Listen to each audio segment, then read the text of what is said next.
Recordemos que la iniciativa Mérida había sido firmada por el presidente Calderón y que le dio a México 3,300 millones de dólares. Ok, lo otra repito, vez 3,000. 300 millones de dólares.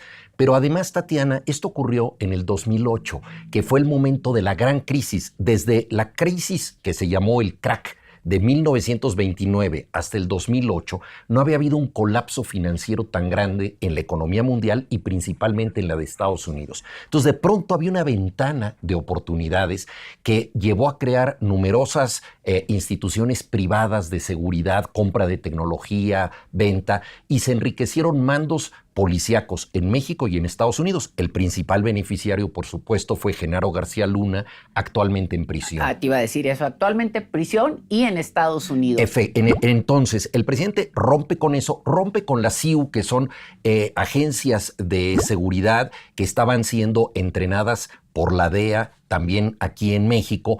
Hay la primera captura del hijo del Chapo Guzmán, es una iniciativa que hace la DEA en nuestro territorio y entra en conflicto con el gobierno. La relación ha sido muy tensa y entonces la DEA ha buscado otras maneras, ¿no?, de restablecer su capacidad de gestión al interior de México.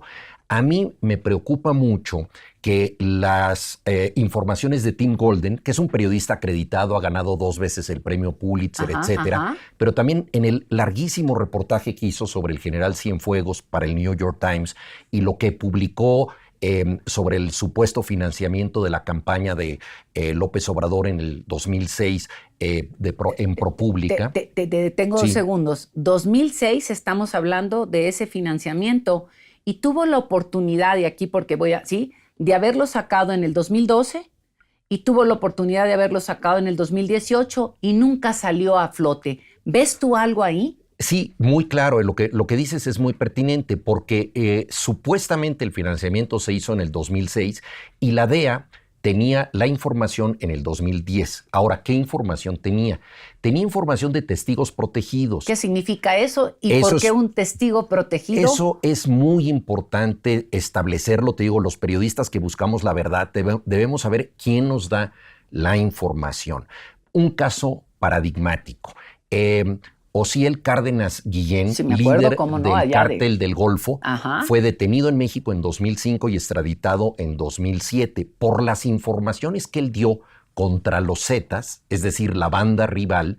Su condena, y estamos hablando de un genocida, su condena fue de exclusivamente 25 años en prisión, que pueden rebajarse más. O sea, todavía depende que te suelte yo, que me sea útil para otras cosas, independientemente de qué, puedo bajar mis años en prisión. Muy bien dicho, vendes información. Entonces, el testigo protegido vende información. Y no quiere decir que es falsa o no, porque todavía está en tela de juicio. Exacto, la tienes que poner, ¿no?, justamente en un contexto para saber qué de lo que me está diciendo. A ver, es como cuando antes te hacían el agua mineral, ¿no? Es de alguna manera, no te hacen el agua mineral, pero el dulce lo tienes enfrente. Totalmente. Para poder que digas algo. Mira, hay un dicho maravilloso de un crítico literario, George Steiner, que dice: el hombre acorralado se vuelve elocuente. Total. Cuando estás en apuros, dices cualquier cosa para salir de apuros. Entonces, los Oye, nomás te digo, no estamos hablando eso. de Xochitl Gálvez, ¿verdad? No, ok, ya, está bien, No, en este caso estamos hablando de la Barbie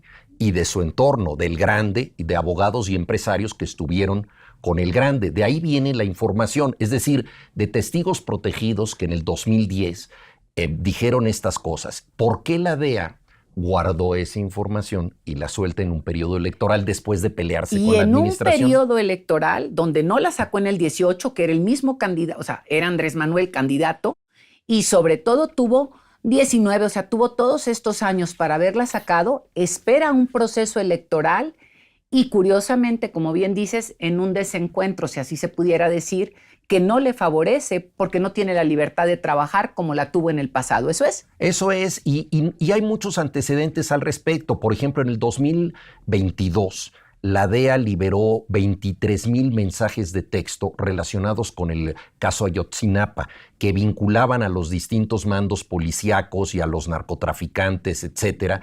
Y los liberó en el 2022. La DEA estaba haciendo una investigación para tratar de capturar a gente de la banda de los Rojos. Algunos eventualmente los capturó en Chicago. Sabemos nosotros... O sea, los capturó en Chicago. Chicago, Estados Unidos. No estamos hablando en México, nomás para que estemos claros, ¿no? Efectivamente, porque lo que vinculaba, y ahí estuvo el famoso quinto camión que llevaban los muchachos que fueron secuestrados, ese camión adaptado, ellos no lo sabían, para transportar droga a los Estados Unidos, formaba parte de esta banda. Entonces la DEA estaba siguiendo eso. Pero en vez de decir en el momento, tengo 23,000 mensajes de texto, sirven para la investigación, los liberó hasta el 2022. O sea que el uso selectivo de la información es una norma. Y esa es parte de lo que yo ligo y lo dejo en la mesa, porque el presidente ha sacado, y bueno, el propio Mario Delgado, de alguna manera, que toda esta campaña de narcopresidente y todo lo demás que ya va numerada una y otra vez, es vinculante, y lo pongo yo, es con todas estas campañas de desinformación, desacreditación, que vienen, y me encanta cuando hablabas de narrativa, en una narrativa que busca desacreditar y manchar, pues, la campaña de alguna manera de Claudia Sheinbaum, ¿no? Pues hay un claro uso político de esto, porque la DEA, desde luego, considera que México es su patio trasero. Y ahí se ha enfrentado con algo que no esperaba y que es una política de soberanía. Yo he criticado al presidente López Obrador, él me ha criticado a mí. Sí, lo sabemos. Él tiene más... bendita libertad. Tiene un poquito de más impacto que yo, la verdad. Pero bueno, esa es la labor del periodista, reconocer las cosas que tú crees que están bien, que están mal. Y lo digo porque en este caso, yo creo que justamente lo que se ha buscado es que Estados Unidos siga actuando con total impunidad dentro de México. De nuestro país. Tim Golden no se da cuenta de esto. Él es rehén de esta situación. Fíjate que una frase que a mí me encanta, me la dijo Julio Scherer, el gran periodista mexicano, era un auténtico león del periodismo. En un momento dado, él era el único periodista que podía entrar a las cárceles de máxima seguridad a hacer entrevistas. Okay. Yo le pregunté, don Julio, ¿pero cómo le hace usted para llegar? Y me dijo lo siguiente: un periodista es tan bueno como sus contactos. Wow. Es una gran frase. Ahora bien, como periodista necesitas muchos contactos, necesitas fuentes. El problema de Till Golden es que tiene una sola fuente, que es la DEA. Entonces se ha convertido en vocero de la DEA sin contrastar esa información con otras que dicen lo contrario. Ok, fíjate, me quedo con un punto que me parece que es de importantísima reflexión cuando estamos hablando que un periodista, si tiene una sola fuente, porque es así un poco como lo estoy interpretando, es si tiene una sola fuente, termina siendo vocero. Y ojo con esto, porque aquí cada quien tiene, y conocemos muchos periodistas o no periodistas, o gente que está en los medios de comunicación que tiene una sola fuente, y la liga que haces de esto. Pero déjame moverme un poco y sigo con el tema de la narrativa, que me encanta. Yo estudié la licenciatura en lengua inglesa, me encanta leer, me encanta esto y me encanta el mundo de la literatura, y me voy a mover a un terreno diferente, el tema de la cultura y la literatura, o el tema de la lectura y la educación, y cómo esto como política pública puede ayudar también o puede apoyar a un país. Platícame un poco de esto. ¿Qué ves en términos de la política que se ha manejado y que se puede seguir manejando en términos de la importancia que tiene que una sociedad lea? Yo creo que es importantísimo entender que no hay mayor política de seguridad que la educación y la cultura. Es decir, la transmisión de valores es la mejor forma de que la gente entienda qué es lo que vale. Respetar la vida, por ejemplo, que es algo que en México se ha perdido. Lo vemos nosotros en las noticias de todos los días. Entonces necesitamos esto. Por otra parte, yo creo que también se ha criminalizado en exceso a las personas que participan porque es su mejor alternativa en la vida en actividades delictivas. Yo no creo que la gente que entra a una banda sea necesariamente alguien que recibió una llamada del mal, hizo un pacto satánico y se metió. No. es que de pronto es la única oportunidad que tú ¿Cómo le tienes hago? de conseguir dinero, de tener cierto prestigio social, valores compartidos, códigos de pertenencia. Todo esto es muy importante. Una vida rápida, emocionante, aunque mueras, dejas una casa para tu madre, etcétera. ¿Cómo combatir esto? Con oportunidades de trabajo y sobre todo con educación. Yo creo que eso es lo más importante. Desgraciadamente no se ha invertido lo suficiente en educación. Creo que es un rezago, es un desafío que nosotros tenemos. Lo vemos en la prueba PISA, en tantos otros índices. Y hace falta, desde luego, yo creo que el futuro de México debería pasar necesariamente por la educación, la ciencia y la cultura. Yo hago votos porque entendamos nosotros que nada nos da más seguridad que tener valores compartidos. Educación, ciencia y cultura. Okay. Yo creo que eso es muy, muy importante y eso lo han demostrado. Mira, un país que quedó totalmente devastado en 1953 con una guerra civil fue Corea del Sur.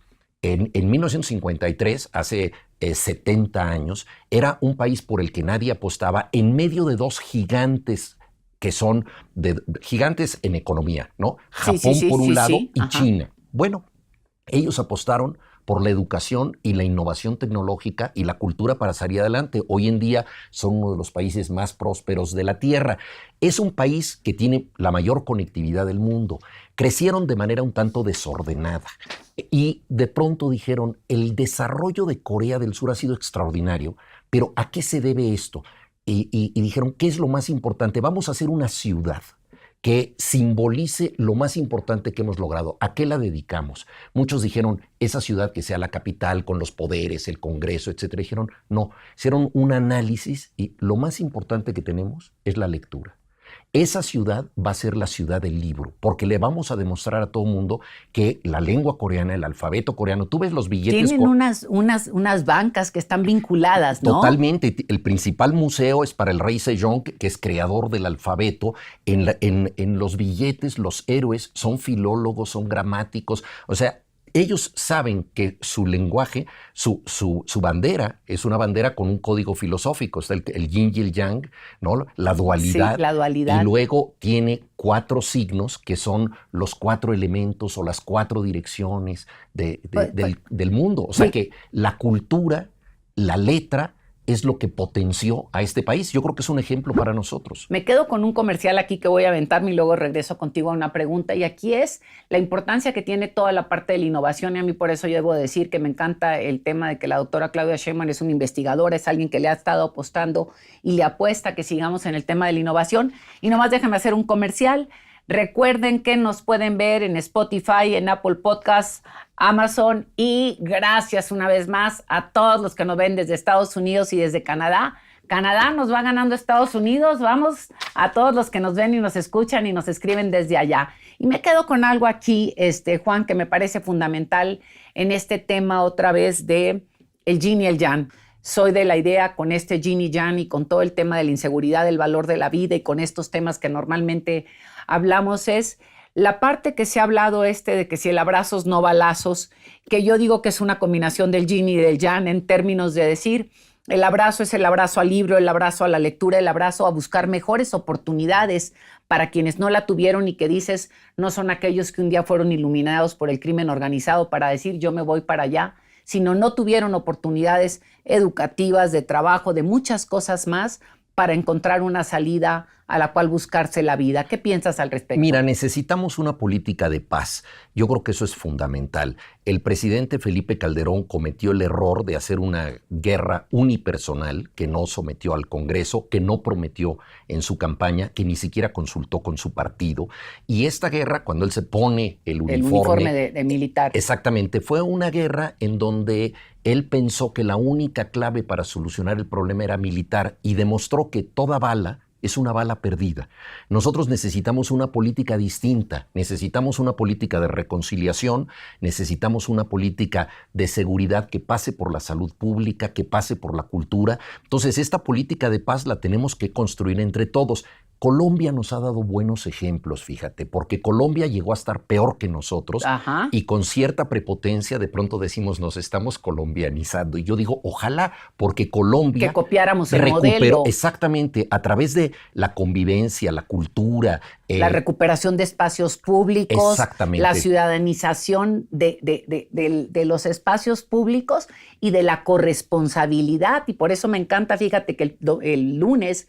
la doctora Claudia Sheinbaum presentó junto con Javier Corral el tema de anticorrupción y el tema de gobiernos honestos y dices, va de la mano, este es un tema en el que tenemos que participar todos, que fue el ejemplo que pone Colombia, inclusive lo pone también varios países que dicen, si no participamos todos en la reconstrucción, de tomar estos buenos, voy a decir, ejemplos para ir caminando a resolver los problemas de corrupción. Tienes toda la razón. Mira, en Medellín, por ejemplo, que era un nido de sicarios, la principal biblioteca se puso justamente en la zona de donde salían los sicarios, la Biblioteca España. Luego hicieron el Parque de los Pies Descalzos. Tienes que quitarte los zapatos para convivir descalzo con los demás. Estos espacios de crear comunidad fueron muy importantes para recuperar tejido social, porque ellos entendieron que no es, a diferencia de lo que decía el presidente Calderón, que son los malosos, decía él. Hablaba de los narcotraficantes como los bárbaros, como si fueran una contrasociedad, alienígenas que se hubieran incrustado entre nosotros. Y no es así, forman parte de este tejido sociedad. Y por lo tanto tenemos que transformarlo entre todos. En ese sentido, yo creo que una política de paz es muy importante. Lo de abrazos, no balazos, obviamente se malentendió en el sentido de que parecía que el presidente ya abdicaba de perseguir a cualquier criminal.